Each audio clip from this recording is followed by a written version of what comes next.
Olá, pessoal! Dando continuidade ao estudo dos princípios gerais relacionados com a missão do direito penal, hoje nós vamos estudar o princípio da insignificância.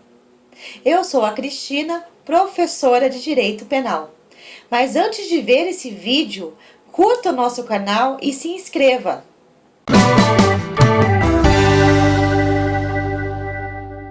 Para que a lesão ou o perigo de lesão ao bem jurídico seja penalmente relevante, é preciso que a conduta praticada se encaixe exatamente no que está escrito no tipo penal, o que nós chamamos de tipicidade formal, e que ofenda o bem jurídico determinado, a tipicidade material. Às vezes, uma conduta se encaixa no tipo penal, mas não ofende o bem jurídico de forma relevante ao ponto de necessitar a tutela do direito penal. É o que nós denominamos de crime de bagatela. Nessas ocasiões, é preciso ponderar as consequências do crime praticado e a reprimenda a ser imposta ao agente. O princípio da insignificância se encaixa justamente na análise da tipicidade material, servindo de instrumento de interpretação restritiva do tipo penal. Se a conduta for formalmente típica e a lesão for relevante, aplica-se o direito penal. Caso contrário, este é afastado porque o fato acaba se tornando atípico, ou seja, não é crime. Isso porque a aferição da insignificância é requisito negativo da tipicidade conglobante, já que adentra na análise do desvalor da conduta e do resultado em sentido amplo. Este é o entendimento aplicado pelos tribunais, tanto pelo STF quanto pelo STJ. A tipicidade penal não pode ser percebida como trivial exercício da adequação do fato concreto à norma abstrata. Além da correspondência formal para a configuração da tipicidade, é necessária uma análise materialmente valorativa das circunstâncias do caso concreto, no sentido de se verificar a ocorrência de alguma lesão grave, contundente e penalmente relevante do bem jurídico tutelado. Tendo em vista inexistindo os requisitos dessa excludente previsto em lei, o STF estabeleceu alguns requisitos objetivos que devem estar presentes de maneira concomitante para conceder o benefício da insignificância. O primeiro requisito imposto pelo STF é a ausência de periculosidade social da ação. O segundo requisito é o reduzido grau de reprovabilidade do comportamento. O terceiro requisito é a mínima ofensividade da conduta do agente. E, por fim, o quarto requisito é a inexpressividade da lesão jurídica causada. Na verdade, todos esses requisitos querem dizer que se o comportamento não for reprovável, então é insignificante para o direito penal. O mnemônico muito usado para memorizar esses quatro requisitos é o PROL, simbolizando as iniciais de cada um. Vamos a alguns exemplos em que podemos aplicar o princípio da insignificância e outros que não é aplicável.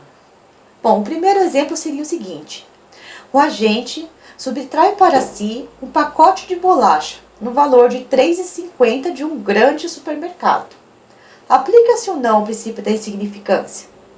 Bom, nesse caso, a conduta se encaixa formalmente no tipo penal furto, que está previsto lá no artigo 155 do Código Penal. Entretanto, a lesão causada ao patrimônio da vítima é tão inexpressiva que não se torna razoável aplicar o direito penal. Deste modo, incide o princípio da insignificância, tornando a conduta do agente atípica. Agora, no segundo caso, o agente subtrai para si uma bicicleta no valor de R$ 200 de um pedreiro que ganha R$ 1.000 por mês e que usa mesmo como meio de transporte para trabalhar. Neste caso, já seria diferente, porque a conduta se encaixa formalmente e materialmente no tipo penal furto. A lesão causada ao patrimônio da vítima é bem expressiva. Assim, não é aplicável o princípio da insignificância. Podemos notar, então, que o poder patrimonial da vítima é relevante para averiguarmos a expressividade da lesão causada. Ainda existe uma outra forma de bagatela, que é a bagatela imprópria. Nesta, ocorre o injusto penal, ou seja, o fato é típico e ilícito, porém a pena acaba sendo desnecessária diante da irrelevância penal do fato. Ou seja, o fato é penalmente punível, mas tendo em vista as circunstâncias do fato, a pena acaba se tornando desnecessária. A desnecessidade da pena pode ser justificada por múltiplos fatores. Eu vou dar alguns exemplos para vocês. Ínfimo desvalor da culpabilidade, a ausência de antecedentes criminais, a reparação dos danos, o reconhecimento da culpa, a colaboração com a justiça, entre outros requisitos. Em relação ao princípio da insignificância, há uma discussão nos tribunais sobre se é necessário observar certos critérios subjetivos, como, por exemplo, a reincidência, os maus antecedentes ou a habitualidade do criminoso na ação delituosa. Existem duas posições nos tribunais. A primeira diz que a habitualidade delitiva revela reprovabilidade suficiente para afastar a aplicação do princípio da insignificância. O segundo posicionamento, também do STF e do STJ, diz que a reincidência, a reiteração criminosa e a habitualidade delitiva não são por si só e isoladamente suficientes para afastar a aplicação do princípio. Bom, em regra, não se concede o princípio da insignificância quando constata-se a reincidência ou os maus antecedentes do agente. Isso porque o agente que reitera a prática criminosa pode se valer da bagatela como uma forma de imunidade penal, o que nós sabemos que é inconcebível. Entretanto, o STF decidiu que a avaliação dos antecedentes deve guardar correspondência com o caso presente.